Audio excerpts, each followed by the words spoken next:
బాహుబలంగా అందిస్తున్నటువంటి దైవజనులు. దేవునికి స్తోత్రం కలుగును గాక. హల్లెలూయా.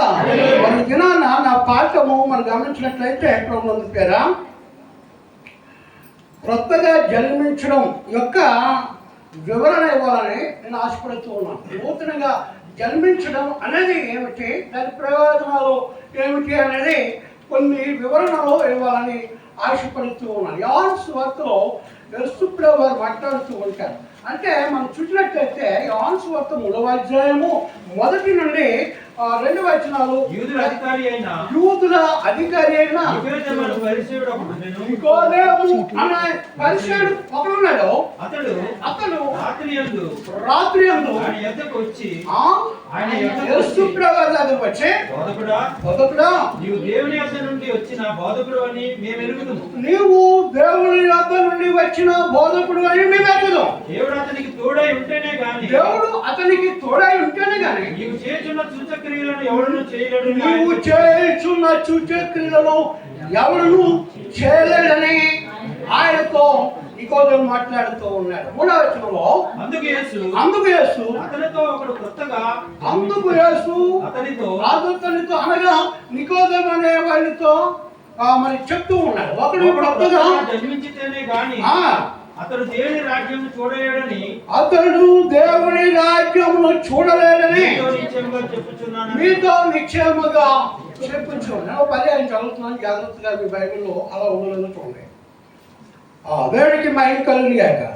అందుకు యేసు అతనితో ఒకడు క్రొత్తగా జన్మించితేనే గాని అతడు దేవుని రాజ్యమును చూడలేడని నీతో నిశ్చయముగా చెప్పుచు ఉన్నాను. చిన్న ప్రార్థన చేసుకుందాం, తల వచ్చి దాని కళ్ళు మోసుకుందాం.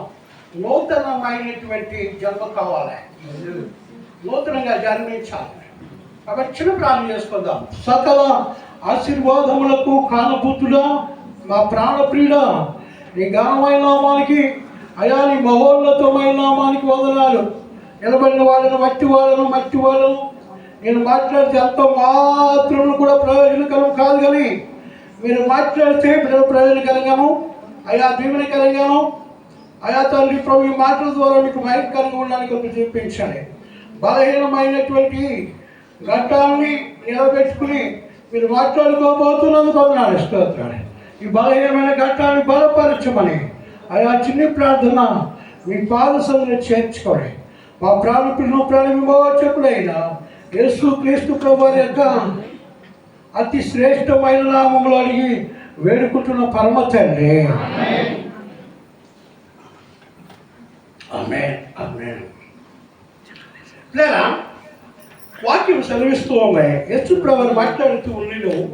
అందుకు యేసు అతనితో ఒకడు క్రొత్తగా జన్మించితేనే కానీ అతడట దేవుని రాజ్యంలో చూడలేదని ప్రభువారు మాట్లాడుతూ ఉన్నారు.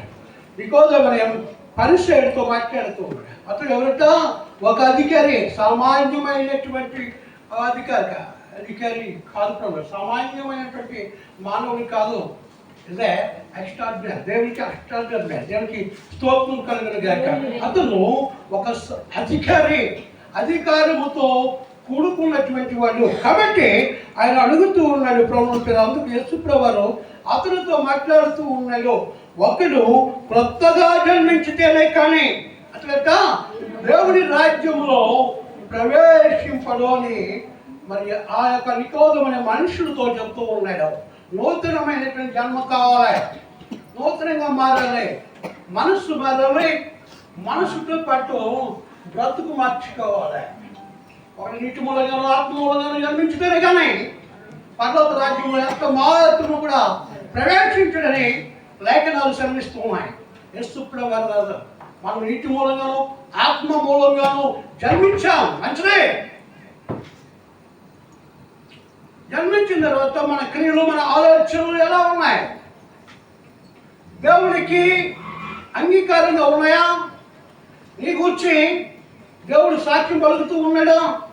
ఆయన రూపంలో తయారు చేసుకున్న నిన్ను నన్ను కూడా ఆయన ఎలా చూస్తూ ఉన్నాడో ప్రతి క్షణము కూడా కంటికి కనుపాపు వలె ఆయనను కాపాడుతూ ఉన్నాడు. ఆయన అంటాడు 121 కీర్తన 4వ చరణంలో ఇశ్రాయేలు కాపాడే వారి కుడుకలు నిద్రపోడు అని ఆయన మాట్లాడుతూ ఉన్నాడు. మన సాక్షి జీవితం ప్రభు మీద ఆయనకు ఇష్టకరంగా ఉండాలి, ఆయనకి అంగీకారంగా ఉండాలి. అందుకే భక్తుడు ఎక్కడ ప్రభు మీద ఒక చిన్న పడతాను నేను. దేవునికి మహిమ కలుగునుగాక. ప్రభువుని చెప్పారా ఇక్కడ ఈ 3వ అధ్యాయం 3వ వచనంలో, యోహాను సువార్త 3వ అధ్యాయము 3వ వచనంలో ప్రభువుని మనం చూసినట్లయితే ఉపోద్ఘాతం కొంచెం వివరించినట్లయితే వాక్యం లోనికి వెళ్ళాలని తెలియపరుస్తూ ఉన్నాను. కదా చూసినట్లయితే ఆయన అంటున్నాడు, గెన్న అనేది గ్రీకు పదం. దీని అర్థం ఏంటంటే పుట్టడం లేదా జన్మించడం అని ప్రభువుని పేరా, జన్మించడం, ఉనికిలోనికి రావడం. బైబిల్ యొక్క ఆధ్యాత్మిక కోణంలో ఇది ఒకరిని అంటే కొత్త ఆధ్యాత్మిక జీవితంలోకి లేదా స్వభావంలోకి తీసుకురావడము, తరచుగా పునర్జన్మ అని అనువదించడం జరుగుతుంది. ఇది వివరణకు వస్తే ఇది మన నేటి పాఠం యొక్క పేరు ఏంటంటే ప్రభువుని పేరా కొత్తగా జన్మించడం లేక వివరణ, కొత్తగా జన్మించడం యొక్క వివరణ గురించి మీకు తెలియపరచాలని ఇలా ఆశపడుతూ ఉన్నాను. మొదటిగా చూసినట్లయితే నీతిని జరిగించడం. మనం కొత్తగా జన్మించాలంటే ఆయన నీతిని జన్మించిన తర్వాత ఆయన నీతిని జరిగించాలి. దుర్నీతి నుండి విడిచిపెట్టాలి. అంటే ప్రభువుని పేర ఒక నీతి మూలంగానో ఆత్మ మూలంగానో జన్మించిన తర్వాత ఆయన నీతిమంతుడు, యథార్థవంతుడు, సత్యవంతుడు కాబట్టి గత జీవితం అంతా కూడా సమాధి చేసి నూతనమైనటువంటి జీవితంలోనికి రావటం. కాబట్టి నీతిని జరిగించాలని ఆయన తెలియపరుస్తూ ఉన్నాడు. తద్వారా దేవుని రాకడ ముందు ధైర్యం కలుగుతుందట.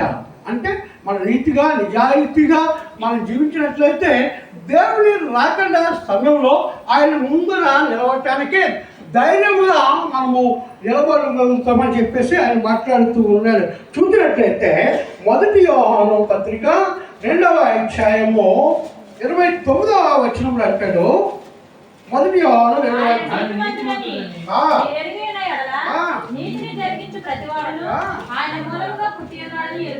ఆమేన్. నీతిని జరిగించినటువంటి ప్రతి వాడు కూడా ఆయన మూలంగా జన్మిస్తూ ఉన్నారు.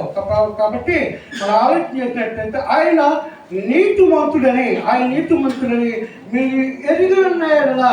మనము యేసుప్రభు వారిని ఎరిగి ఉండాలి. ఆయన నీతిమంతుడు, యథార్థవంతుడు, సత్యవంతుడు, పరిశుద్ధుడు అని మనం ఎరిగి ఉండాలి. కాబట్టి భక్తుడైన యోహాను మాట్లాడుతూ అంటూ ఉన్నాడు, ఆయన నీతిమంతుడని మీరు ఎరిగి ఉన్నారలా నీతిని జరిగిన ప్రతి వాడు కూడా ఎవరి మూలంగా? ఆయన మూలంగా. అంటే ప్రభు యేసుక్రీస్తు ప్రభు వారి మూలంగా మనము పుట్టి ఉన్నాము. నీతిని జరిగించు ప్రతి వాడు కూడా. అంటే ఇప్పుడు మనం పరిశుద్ధులుగా ఉంటూ పైకి ఇల్లు అంటారు కదండి మన భాషలో, పశ్చిమ గోదావరిలో పైకి పరిశుద్ధంగా మా ఊరు అంటాడు. ఆయన అంటాడు ఏంటని చాలా మంది కూడా పరిశుద్ధంగా ఉంటారు, లోపలంతా కూడా కుళ్ళి దేనికి స్తోత్రం కలుగునుగా. అలా కాదు ప్రభువుని పేర మనం పరిశుద్ధులుగా జన్మించిన తర్వాత ప్రభువుని పేర ఆయనను నీతిమంతుడని ఎరగాలి. ఎందుకు ఎరగాలి? ఆయన నీతిమంతుడు, ఆయన పరిశుద్ధుడు, మనం పరిశుద్ధులుగా ఉండాలని ఆయన కోరుకుంటూ ఉన్నాడు. కాబట్టి ఆయన అంటూ ఉన్నటువంటి మాట, ఆయన నీతిమంతుడని మీరు ఎరిగి ఉన్నాయా కదా. నీతిని జరిగించు ప్రతి వాడును ఆయన మూలముగా పుట్టి ఉన్నారని ఎరుగుదురు అంటూ ఉన్నాడు. నీతిని జరిగిన ప్రతి వాడు కూడా ఆయన మూలంగా జన్మించారని. మన పనిలో ఆ నీటిలో మునిగిపోయి ఆ పైపోలంతా పోయి పాపం నీటిలోనే మనతోనే ఉంటే అది ఎలా అవుతుంది? అది ఎక్కడ సత్యం అవుతుంది? అది మనం ఎరిగి ఉన్నామని నటిస్తూ ఉన్నాం. అందుకే భక్తులు అంటాడు, కాశీకి పోయావు గంగ అంటారా, ముందుకత్తి కానుకోవాలి, ముందుకత్తి ఎరగాలి. కాబట్టి ఇంకొక మాట మనం చూద్దామండి. యోహాను 1 యోహాను 2వ అధ్యాయము 28వ వచనంలో ఆయన అంటాడు, కాబట్టి చిన్న పిల్లలారా ఆయన ప్రత్యక్షమైనప్పుడు ఆయన ప్రత్యక్షమైనప్పుడు అంటే ఆయన వస్తూ ఉన్నప్పుడు ఆయన రాకలేదు. మనం ఆయన ఎదుట మనము ఆయన ఎదుట సిగ్గుపడక సిగ్గుపడక ధైర్యము కలిగినట్లు ధైర్యము కలిగి ఉన్నట్లు మీరు ఆయన యందు మీరు ఆయన యందు నిలిచి ఉండుడని యోహాను భక్తుడు తెలియపరుస్తూ ఉన్నాడు. మనం ధైర్యంగా ఉండాలి. మనలో పాపం లేనప్పుడు మనం ధైర్యంగానే ఉంటాం. మనలో పాపం పట్టి పీడిస్తూ ఉన్నప్పుడు కొంచెం ఏదో ఇబ్బందికరమైన స్థితిలో ఇబ్బందికరంగానే మనం జీవిస్తాం కదండి. పాపం లేనప్పుడు ప్రభుత్వ ఎవరైనా సరే ధైర్యంగా లేచి నిలబడగలుగుతాడు. వాళ్ళు రుసుకులు అనుకోండి ధైర్యంగా ఉంటాం, ధైర్యంగా ఉండడం ప్రాబ్లం ఉంటుందా. కాబట్టి భయంగా ఉంటారు. కాబట్టి అంటాడు భక్తుడు అనేటువంటి యోహాను అంటాడు, కాబట్టి చిన్న పిల్లలారా అంటాడు. చిన్న పిల్లలారా అని ఆయన మనం బోధిస్తూ ఉన్నాడు, మనం సంబోధిస్తూ ఉన్నాడు, పిలుస్తూ ఉన్నాడు. చిన్న పిల్లలారా ఆయన ప్రత్యక్షమైనప్పుడు ఆయన రాకలేదు. మనము ఆయన ఎదుట సిగ్గుపడక ధైర్యము కలిగినట్లు మీరు ఎక్కడ నిలవాలంట ఆయన నిలిచి ఉండమంటూ ఉన్నారు. మనం ఎవరు నిలిచి ఉన్నాం? దేవునికి స్తోత్రం కలిగా. ఈ లోక 4 పక్కన 4 నిలబడద్దు. అంత మోసం, అంత దగ. హైదరాబాద్ ఎయిర్పోర్ట్లో కలిసేస్తారేమో, ఆ తర్వాత ఎవరిదే రాదే, ఇంటికి వెళ్ళి పోలీసు ఇచ్చేప్పుడు అయిపోతాయి. దేవునికి స్తోత్రం కలుగుగా. కాబట్టి మనము ఆయన నిలిచి ఉండాలి. అర్థమవుతుందా? దేవునికి స్తోత్రం కలుగుగా. ఆయన యందు నిలిచి ఉండాలి. ఆయన రాకడే సమయంలో ప్రభుత్వ ధైర్యముగా ఆయన ముందర మనం నిలిచేవారిగా ఉండాలి. ప్రభుత్వ ఇంకా రెండవగా చూసినట్లయితే పాపము చేయకపోవటం వల్ల మనం నీతిమంతులుగా ఉంటాము. పాపము చేయకపోవటం వలన మనం ఏం చేస్తామంటే నీతిమంతులని కాకుండా కొత్తగా జన్మించిన వారు ఉంటాం. చూద్దామండి. తద్వారా దేవుని వారసత్వపు అధికారము కలుగుతూ ఉందని యోహాను భక్తుడు 1 యోహాను రాసిన పత్రిక 3వ అధ్యాయము 9-10 వచనాల్లో ఈ విధంగా తెలియపరుస్తున్నారు. దేవుని మూలముగా పుట్టినటువంటి ప్రతి వారిలో ఆయన బీజమనగా ఆయన వాక్యము నిలిచును కనుక వాడు పాపం చేయడు. వాడుట పాపం వచ్చాడు. పాపం చేయడానికి ప్రయత్నం చేసిన దేవుని యొక్క వాక్యం గతిస్తాడు. అక్కడ ఎక్కడికి వెళ్తున్నావు? నువ్వు చేస్తున్నది పాపం. అయ్యో నేను పాపం చేశాను, అయ్యో నేను పాపం చేశాను మనస్సాక్షి గర్జిస్తూ ఉంటుంది. ఎవరి మూలంగా పుడితే? దేవుని మూలంగా పుడితే. ఆయన బీజమనగా వాక్యము నిలబడుతూ ఉంది. ఒక విత్తనం భూమిలో పాతి పెడితే అది బ్రతకాలంటే అక్కడ దానికి ఏం కావాలంట? నీరు కావాలి, బీజం సరిగా ఉండాలి, అంటే విత్తనం సరిగా ఉండాలి.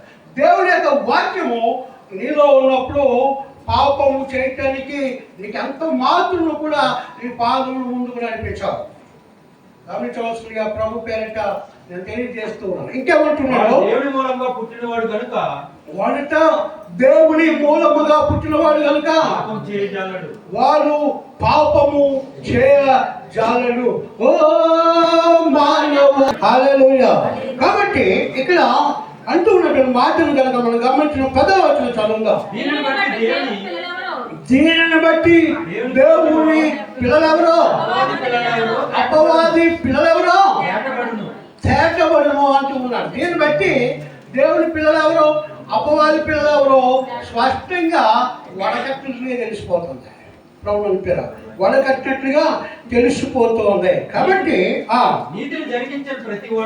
నీతిని జరిగించని ప్రతివాడును తన సహోదరుని ప్రేమింపని ప్రతివాడును దేవుని సంబంధులు కారు. ప్రభువుని పేరు దేవుని సంబంధులు కారు. దేవుని సంబంధులైనటువంటి వారి యొక్క హృదయాలలో లేక వారి నోట నుండి వస్తున్నటువంటి మాటలు ఎలా ఉంటాయంటే ఆత్మీయంగాను అత్యాత్మీయంగాను ఉంటాయి. దేవుని ఎవరైతే ఎరగరో, దేవుని ఎవరైతే ప్రేమించరో వారి నోట నుండి వస్తున్నటువంటి మాటలు అపవిత్రాత్మకు సంబంధించినటువంటి అపవిత్రమైన మాటలే వస్తాయి. ప్రభుత్వం పేరు గమనించవలసిందిగా ప్రభు పేరిట నేను తెలియజేస్తాను. దీన్ని బట్టి మనం ఎవరి పిల్లల్లో అర్థమైపోతుంది. మన నోటిని బట్టి ప్రభు మా అమ్మ అంటదే ప్రభు పేరు చనిపోయిందండి అనేది. అరే తల్లిదండ్రులు చనిపోయినా ఇబ్బంది లేదు, కానీ ఈ నోటి మాట మాత్రం జాగ్రత్తగా ఉండాలి. చేస్తున్నా అని మా అమ్మ చెప్పింది. మా అమ్మ అనేటప్పుడు నాకు హృదయంలో నుంచి ఒక రకమైనటువంటి దుఃఖం వస్తుంటుంది. ప్రభుత్వం నా అమ్మ నన్ను ఎంత ప్రేమించిందో చివరి దినాల్లో కూడా మా అమ్మకి నేను ఆ విధంగానే ప్రేమించాను. దేవునికి మహిమ కలుగును గాక. ఏదప్పటికీ కూడా ప్రభుత్వం పేర అంటూ ఉన్నాడు, ప్రతి వాడును తన సహోదరుని ప్రేమింపని ప్రతి వాడును దేవుని సంబంధులు కారంటూ ఉన్నాడు. నీ సహోదరుని ప్రేమించాలి. సహోదరుని ప్రేమించినటువంటి వాడట నరాంతకుడని లేఖనాలు సెలవిస్తూ ఉన్నాయి. ఇందువల్ల నీ పొరుగు వారిని ప్రేమించాలని లేఖనాలు సెలవిస్తూ ఉన్నాయి. ఇందువల్ల నీ పొరుగు వారిని ప్రేమించకుండా అది ఎప్పుడూ కూడా ఒక పగవానిగా మనం చూడకూడదు. ప్రేమించాలి. అతన్ని ఆత్మీయ స్థితిలో దిగజారిపోయాడేమో, ఆత్మీయ స్థితిలో నుంచి ప్రభుత్వం పేర అది ఆత్మీయ స్థితిలో నుండి దిగజారిపోయాడేమో. ఒకప్పుడు చాలా బాగుండేవాడేమో, ఆ తర్వాత పరిస్థితుల కారణంగా ఆత్మీయ స్థితిలో నుంచి దిగజారిపోతే మనం అతన్ని మరలా ఆత్మీయ స్థితిలోనికి తీసుకురావాల్సిన బాధ్యత మన అందరి మీద ఉంది. ఒక కాపర్ మీద కాదు, ప్రభుత్వం అందరి మీద ఉంది. అంటే మన సహోదరుని మనం ప్రేమించే అనుభవంలోనికి మనకు రావాలని ఇక్కడ యోహాను పత్రికలో తెలియపరుస్తూ ఉన్నాడు. ఇంకేమంటూ ఉన్నాడు మనం చూసినట్లయితే ప్రభుత్వం మనము సహోదరుని ప్రేమించుచున్నాము కనుక జీవంలోకి దాటినామని ఎరుగుదుము.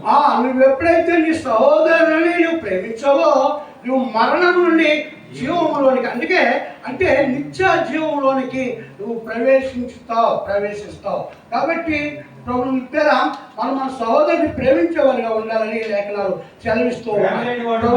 ఇంకొక విషయాన్ని మనం గమనించినట్లయితే యోహాను సువార్తలో యేసుప్రభు మాట్లాడుతున్న మాట మనం చూసినట్లయితే 1వ అధ్యాయము 12వ వచనంలో ఆయన అంటూ ఉన్నాడు, ప్రభుత్వం పేర తను ఎందరూ అంగీకరించునో వారందరికీ అనగా తన నామములో విశ్వాసం ఉంచు వారికి దేవుని పిల్లలవుటకు ఆయన అధికారము అనుగ్రహించాడట. మనము ప్రభుత్వం ఆయన తను ఎందరూ అంగీకరించారో హృదయపూర్వకంగా అంగీకరించారు. యేసుప్రభు సొంత రక్షకులని మనం అంగీకరించేసి నీటిలో మునిగి సరిపోదు. నీటిలో ముని పైకి తేలిన తర్వాత ప్రభుత్వం పేర మనము ఏవైతే ప్రణాళిక లేదా ప్రమాణికం తీసుకున్నామో ప్రభుత్వం పేర సొంత రక్షకుడిగా అంగీకరింపక మునుపు ఆ కాపరంటాడు, యేసుక్రీస్తు ప్రభువుని సొంత రక్షకుడిగా అంగీకరిస్తున్నావా అని అడిగితే ఆయన అంగీకరిస్తూ ఉన్నాను. మరి నీ పాత జీవితంలోనికి మళ్ళా ప్రవేశించకూడదు. ఆయన ప్రవేశించాడు. ఎప్పుడిది సముద్రం లోపల బాప్తిస్మించినాడు. బాప్తిస్మించి బయటకు వచ్చామండి. హలో ఎక్కడా ఇంకా అవ్వలేదా అలా చూస్తామండి. ఫ్రీడ్ పోయి చేస్తున్నాడా నాకు తీయద్దు నిలిచాయి. ఈరోజు నుంచి నీకు నాకు సంబంధం లేదు, నేను నూతనంగా జన్మించాలని చెప్తారేమో అనుకుంటా. ఫోన్ చేస్తాను 10 నిమిషాలు, మళ్ళీ 10 నిమిషాలు ఫోన్ చేస్తాను. అడవండి ఉన్నది ఉన్నట్టుగా మాట్లాడుతున్నాను. నా అనుభవంలో నుంచి తెచ్చుకున్నటువంటి పాఠాలనే చెప్తున్నాను తప్ప ప్రభుత్వం కదా నేను కొత్తగా ఎవరు చెప్పిన మాటలు నేను వినను. ఆ పాఠాలు మీ దగ్గర చెప్తాను. దేవుడు నాకేం చెప్పాడో అదే చెప్తాను. దేవునికి స్తోత్రం కలుగుగా. ఇంకా చెప్పేచ్చాను అంటాడు 10 నిమిషాలు మళ్ళీ ఫోన్ చేసి. ఫాస్ట్ గారు మన పక్కన మాట్లాడారు. దేవునికి స్తోత్రం కలుగుగా. అది కానీ నువ్వు ఎప్పుడైతే హృదయపూర్వకంగా ఆయన్ను అంగీకరించావో ప్రభుత్వం పిల్ల వారందరికీ అనగా తన నామమునందు విశ్వాసం ఉంచిన వారికి ఒక అధికారం ఇస్తూ ఉన్నాడు. గొప్ప పవర్ఫుల్, అది దాని ఇంగ్లీష్లో అధికారం ఏమంటారండి దాని గారు అండి?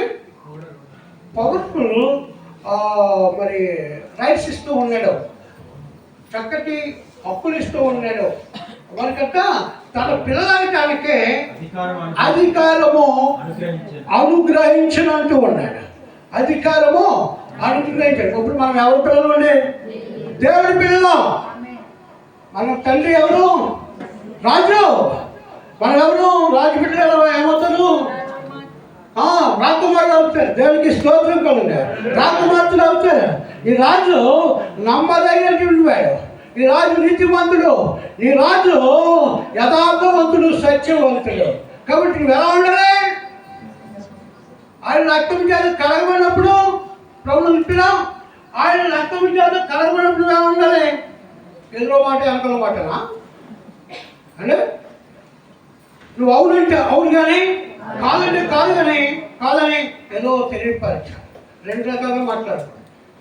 దేవునికి స్తోత్రం కలగదు.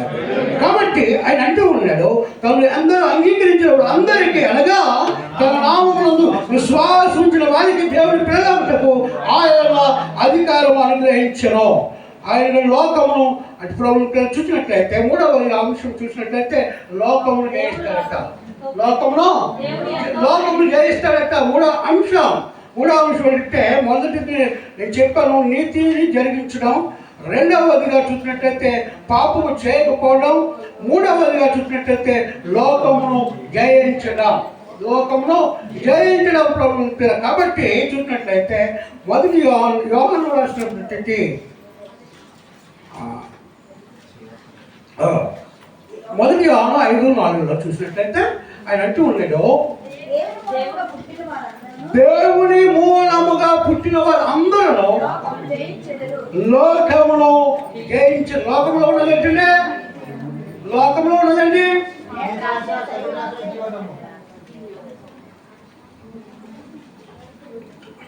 లోకంలో ఉన్నది. లోకంలో ఉన్నదంటే కూడా శరీరాశ. శరీరానికి కావలసిన సుఖాన్ని కోరుకుంటుంది శరీరం. నేత్రాశ. కంటిని చూచింది కావాలి. కంటితో చూచింది కావాలి. ఇంకోటి జీవపు డంబము. ప్రభుత్వం పిల్ల డంబాన్ని కోరుకుంటారు ఎక్కువగా కదండి. గొప్పలు కోరుకుంటారు. అహంకారం. మనిషికి అంటే పచ్చరు తాలింపు, మనిషి పోలింపు, బట్టకు జాలింపు. ఈ మూడు ఉండాలి. ఇప్పుడు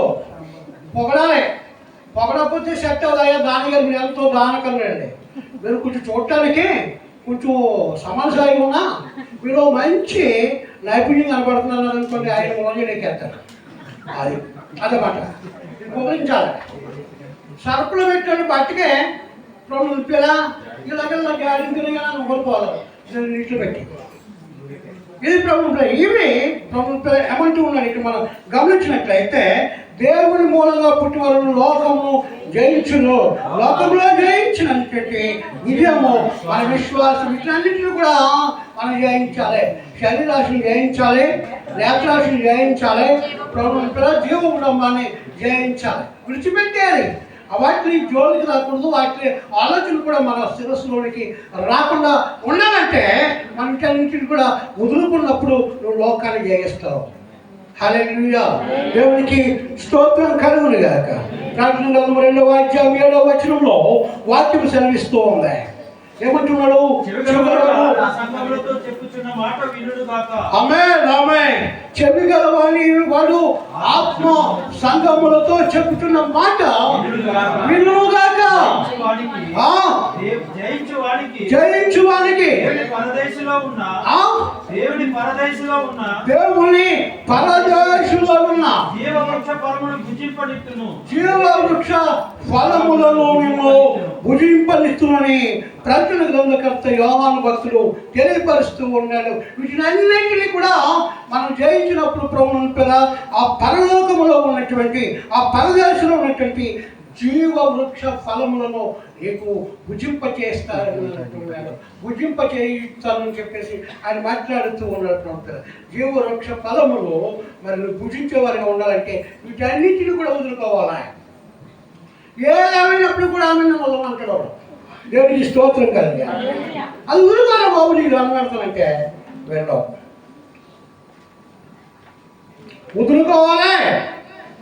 నువ్వు జీవ వృక్ష ఫలములు తినాలంటే, భుజించాలంటే వదులుకోవాలి. శరీరాశ, నేత్రాశ, జీవపు డమ్ములు వదులుకోవాలి. వదులుకున్నప్పుడే నీకు పరదేశంలో ఆ యొక్క వృక్ష ఫలములు తినడానికి దేవుడు నీకు అవకాశాన్ని ఇస్తాడు. అంత మాత్రమే కాకుండా ఎఫెసీయులకు రాసిన పత్రిక 2వ అధ్యాయం 1వ వచనంలో చూసినట్లయితే అంటూ ఉన్నాడు, పౌలు భక్తుడు తెలియపరుస్తూ ఉండేది, మీ అపరాధముల చేతను, మీ అపరాధముల చేతను, పాపముల చేతను మీరు చచ్చిన వారై ఉండగా, నీవు చచ్చిన వారై ఉండగా ఆయన మిమ్మల్ని క్రీస్తుతో కూడా బ్రతికించెను. ఆయన క్రీస్తుతో కూడా బ్రతికించాడని చెప్తున్నాడు పౌలు భక్తుడు. ఏదో మీరు అపరాధముల చేతను, పాపముల చేతను చచ్చిన వారే ఉండగా, చచ్చినట్టు విలువేమడు కదండి, జీవములో కలిగినటువంటి ఆ దేవాది దేవుడట వాటిని నుండి నేను బ్రతికించాడని లేఖనాలు సెలవిస్తూ ఉన్నాయి. ప్రభుత్వ క్రీస్తుతో కూడా బ్రతికించినటువంటి తీర్పు రాసిన పత్రిక 3వ అధ్యాయం 5వ వచనం చదువుకుని ముగింపులోనికి రావాలని ఆశపడుతూ ఉన్నా. దేవునికి స్తోత్రం కాదు, ముగింపులోనికి రావాలని ఆశపడుతూ ఉన్నా.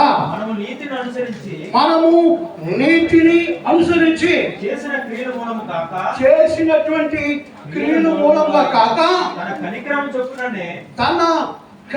మన దేవుడు కనికరం కలిగినటువంటి దేవుడు, కృపగల దేవుడు, కరుణ వాక్యముతో ఉన్నటువంటి దేవాది దేవుడు. కాబట్టి ఆయన అంటున్నటువంటి మాట ఒకసారి గమనించినట్లయితే అంటున్నాడు, మనము నీతిని అనుసరించి చేసినటువంటి క్రియల మూలంగా కాక తన కనికరం చొప్పుననే పునర్జన్మ సంబంధమైన ఉదక స్నానము ద్వారాను పరిశుద్ధాత్మ మనకు నూతన స్వభావము కలుగు చేయటం ద్వారాను మనలను రక్షించను అని ఆయన మాట్లాడుతూ ఉన్నాడు. ఇంకా 2వ కొరింథీయుల పత్రిక 5వ అధ్యాయం 17వ వచనంలో పౌలు భక్తుడు తెలియపరుస్తున్నటువంటి సంగతిని కనుక మనం గమనించినట్లయితే పిల్లల ఆయన అంటున్నాడు, పౌలు భక్తులు తెలియపరుస్తున్నటువంటి సంగతి కాగా ఎవడైనా ఇందులో ఏ భేదం లేదు. ఎవరైనా ఇప్పుడు స్త్రీ అయినా పురుషుని సహోదరులైనా ఎవరైనాను ఎక్కడికి క్రీస్తునందున్నాడు వాడు నూతన సృష్టి, పాత విగతించను ఇవిగో క్రొత్తవాయను. హల్లెలూయా. ఎవరైనాను క్రీస్తు యేసునందున్న ఎడల ఉన్నారండి,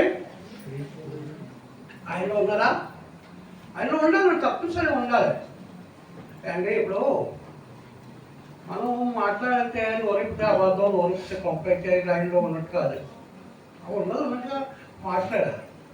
అది కష్టమైన అవి బాబోయ్ మరి పాస్టర్ గారికి తెలిసి మరి ఏమనుకుంటాడని మార్చేయకూడదు. చెప్తుంది వాడు మాట్లాడేది మాట్లాడు, ఇబ్బంది ఏమో దేవుడికి స్తోత్రం కలిగా నేను కాంప్లిమెంట్ పోగలను. కానీ కాబట్టి ఎవరైనా సరే, దరిద్రుడైనా పేదోడైనా ధనవంతుడైనా ఎవడైనా సరే క్రీస్తు యేసునందున్న ఎడల వాడు నూతన సృష్టి. అంటే వాడి జీవితం మారిపోవాలి ప్రభుత్వ మారిపోవాలి. మరమంటూ మనసు మారాలి, బ్రతుకు మారాలి, క్రియలు మారాలి. చదవనటువంటి మూల వచనాన్ని ఒకసారి గమనించినట్లయితే యోహాను సువార్త 3వ అధ్యాయం 3వ వచనంలో ఆయన ఏం మాట్లాడుతూ ఉన్నాడు? నికోదేము మనుషులతో మాట్లాడుతూ ఉన్నాడు. ఇదంతా ప్రభుత్వ నికోదేము అనేవాడు సాధారణమైన మనిషి కాదు, యూదుల అధికారిగా అక్కడ జీవగ్రంథంలో రాయబడి ఉంది. కాబట్టి ఆ అధికారి యేసుప్రభువు మాట్లాడుతూ ఉన్నటువంటి మాటగా మనం చూసినట్లయితే ఒకడు క్రొత్తగా 3వ వచనం అందుకు యేసుప్రభువు మాట్లాడుతూ ఉన్నాడు, అతనితో ఒకడు క్రొత్తగా జన్మించితేనే గాని అతడు దేవుని రాజ్యమును చూడలేదని మీతో నిశ్చయముగా చెప్పుచున్నానంటూ ఉన్నాయి. నూతనంగా జన్మించాలి, నూతనంగా జన్మించాలి.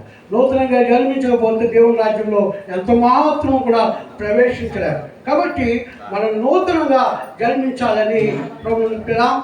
నూతనమైనటువంటి గొప్ప కార్యాలు దేవుడు చేస్తూ ఉన్నాడు. ఎవరైతే ఆయన నీతిని కొనసాగిస్తారో ఆయన పిల్లలవటానికి అధికారం ఇస్తూ ఉన్నాడు. కాబట్టి ఆయన పిల్లలు అవటానికి మనం అధికారం పొందుకోవాలని ఆ ప్రకారంగా జీవించాలని తెలియజేస్తూ ఆ మాటలు ముగిస్తూ మాటలు దేవుడు దీవించి ఆశీర్వదించును గాక. ఆమేన్ ఆమేన్. చాలా